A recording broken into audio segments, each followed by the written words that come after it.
G'day humans, Chris Stead here. What you're looking at right now is the first showing of the new Dyson Wash G1 Wet Floor Cleaner. Now this was a pre-release press briefing that occurred in Alexandria in Sydney, Australia a couple of weeks ago from when I'm saying this. And if you're watching this now, it means the embargo's dropped and I'm allowed to tell you all about it. Now I have got a full video of the entire presentation which I'm going to put live on the channel, so make sure you check that out, in which Charlie Park, you can see here, who's the Vice President of Dyson Home Engineering, goes into great detail about the manufacture of this device. And it's well worth watching because the tech here is really impressive. But what I want to do in this video is just give you some initial review impressions, having been hands-on with it, having mopped with it, used it, talked to Charlie about it, and basically got, you know, a good first go at the machine ahead of a review unit arriving in a couple of weeks. Now this is available to pre-order in Australia from the 14th of May. So definitely by the time you're seeing this, since that's when the embargo drops. And it costs $999 here in Australia, so sub $1,000. And I was really impressed with what I saw. It's a really intriguingly designed machine. So basically it's a pure mop. So there's no vacuum feature here. In fact, there's no air suction at all. It's all used by it's all operated by basically circulating clean water. And this was kind of a point that they really emphasized, and they had a microbiologist in there as well who was kind of taking us through kind of like the microbe side of it and the approach and why they've taken it. Now we're talking about how like traditional mop and bucket that, like, to be honest, that's what I still use in my house, is a case of taking some dirty water and then placing it back on your floor each time you dip the mop in. So you dip the mop in, you give it a little spin, you do whatever happens, whatever setup you got, and then you're still basically taking dirty water and putting it back on the floor. So you're basically recontaminating the floor every single time you use the mop after that initial first wipe. A lot of back and forth, kind of refilling the bucket, changing it over. Depends how much hardwood floor you got really, but basically, and tiles and so forth. But definitely not the optimal way of doing things. So the way that they've designed it basically is you've got these two water canisters which sit in the device. And one canister has got your clean water, and it can just be normal cold water. It doesn't have to be hot, and I'll explain why in a second. But it doesn't have to be hot. It's just normal cold water. You can put a cleaning solution in there if you want to. And then you've got this second kind of canister which then provides an outlet for the dirty water to go to after it's been, you know, run over the surface of your floor. And then you've got these two rollers which kind of spin into each other. So they spin towards each other, and as you go over the floor, basically fresh water is shot over the floor, and then that dirty water is picked up and put in the dirty water canister. And so you're always getting fresh water that goes over these kind of, over the floor that you're doing. So it's constantly fresh water that's going over the area you're trying to clean. So you're not cross-contaminating in any way. And on top of that, it agitates as well as it goes. And what I was saying is that usually you need to use hot water because the hot water needs to be used to break down, you know, the stain or whatever it is on your floor, because otherwise you've got to do all the agitation through human movement, right? So you've got to rub the mop against it to break down whatever's on the floor so that you can then pick it up. But because the machine itself is doing the agitation, you can get away with cold water because it's doing more than you can do as a human, and therefore it's going to break those stains up. And you got this cold water kind of shooting over the floor at constantly, this new fresh water. So you're never kind of recontaminating it. And it works really, really well. Now, the battery on this lasts up to 40 minutes, kind of regardless of setting. And there's various different settings you can put it through to a little button on, there's a little LED screen up on the handle. You kind of choose your setting. It kind of tells you little details as well about your battery and all that sort of things. And what ends up kind of getting you more is that the water canister will run out depending on how you change the settings. So on the more extreme settings, you're basically putting more water through. And there was examples of this that we kind of tried, where we spilt cereal and Vegemite and things like that on the floor. Like Vegemite, you know, is a pain in the butt to get off the floor.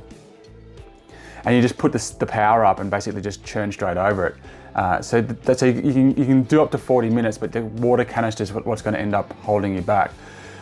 And it depends like how much mess you got to clean up. But realistically, if you've got one of these sitting in your house, you're just going to basically just be pulling it, like the kids spill something on the ground or you spill something on the ground, and you pull it out of its little holder that it sits on, which is also its kind of charger, and just run it over the mess and put it back, right?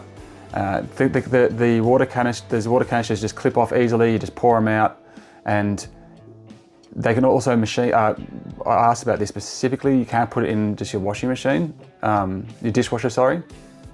So you can just put those canisters straight into the dishwasher if you want to clean them, or you can just clean it out with a rag. It's been designed to have kind of really smooth, easy to clean surface inside each of the canisters, which I also thought was a really smart call. Then in the actual head itself, there's also a catch tray.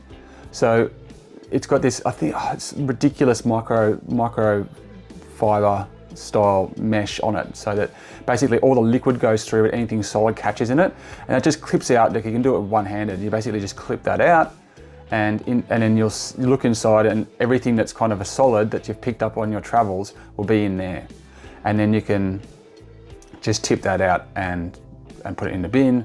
That's also fully washable as well, and put that back in. Now, depending on the amount of mess you clean up, you have to fill up that tray more often. It's not the deepest tray or the biggest tray, but you know, we filled it up when we were like making a stupid mess. Like, you know, we just kind of like dropped a whole bowl of cereal on the ground, and then filled that tray up pretty quickly, mopping that. But that was an excessive and not, I'd say, typical use case for this, the Wash G1.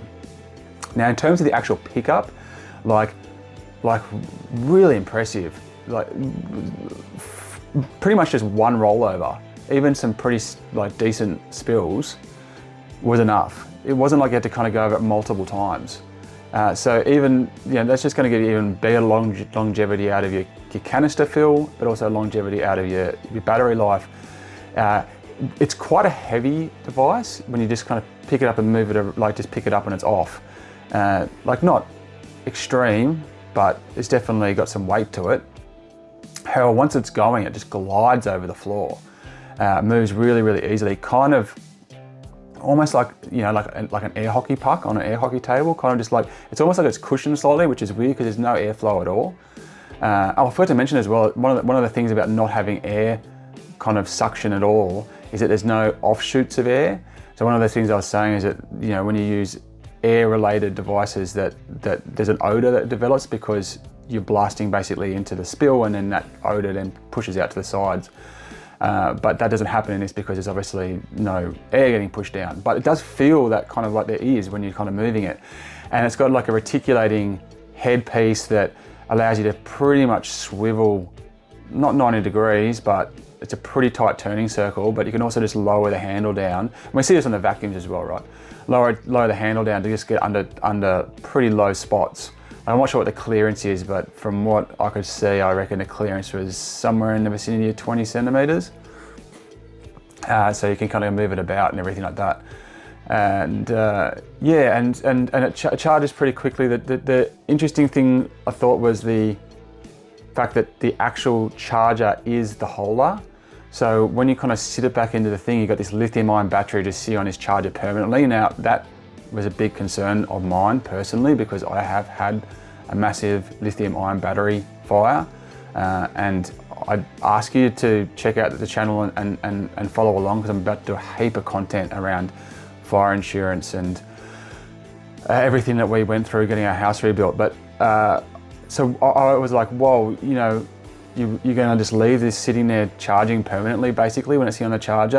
And Charlie took me through their safety measures and what they go through with the lithium-ion batteries, which will be in that other video that I recommend that you check out. And it was really in depth, and it definitely felt like they put the right measurements in place to make sure that it is a safe vacuum to put on that charger as well. I was certainly convinced by what they were saying and what he's telling me about what the tests that they kind of go through, right down to basically drilling into the lithium cells and making sure that that still doesn't start a fire. So yeah, overall initial impressions were like I was pretty stoked with what I saw. I'm really quite excited to get the unit in. I never thought I'd say I'd be excited to get a mop, but I'm excited to get this mop. But it's a bit more than your average mop.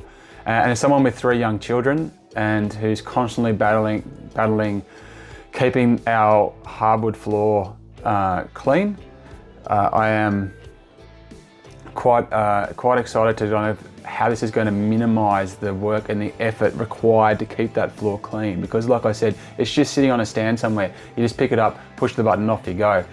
Volume wise, look, as you turn it up to max settings, it does kind of get a bit loud, but as you might expect from, say, a vacuum cleaner loud, like not massive, but I did pick up on that. And the design of the actual device itself felt really robust. I like the color scheme. I like that it's see-through.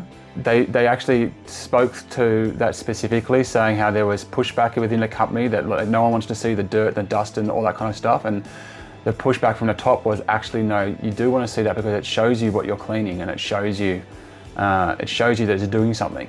And it is really cool just watching it, kind of like the water just change color. Even when you're going over surfaces that look clean and you're like, oh yeah, that's sweet, that's fine. But then people have trekked through it and there's just like a layer of stuff on it you can't even see. And you're just running over that going, oh yeah, it's already clean. And you look at the water that comes out of it and you're like, okay, wow. Okay, so there's a bit there. So cleanliness is a big thing for you. I think you're gonna absolutely love that you can just see that it's working. So anyway, like I said, that's just my initial review impressions. It's not a final review. I have not got the device in my house. I have not been able to put it through my test. It's all been in this kind of pre-set up Dyson experience, but definitely a device to put on your radar. And stay tuned to the channel. Once I get the product in, I will go into a bit more depth about how it goes in the real world with real young children around. All right. That's enough from me. I'm Chris Stead. Thank you very much for watching. Make sure you check out my other videos, and until next time, check you later. Yoo-hoo!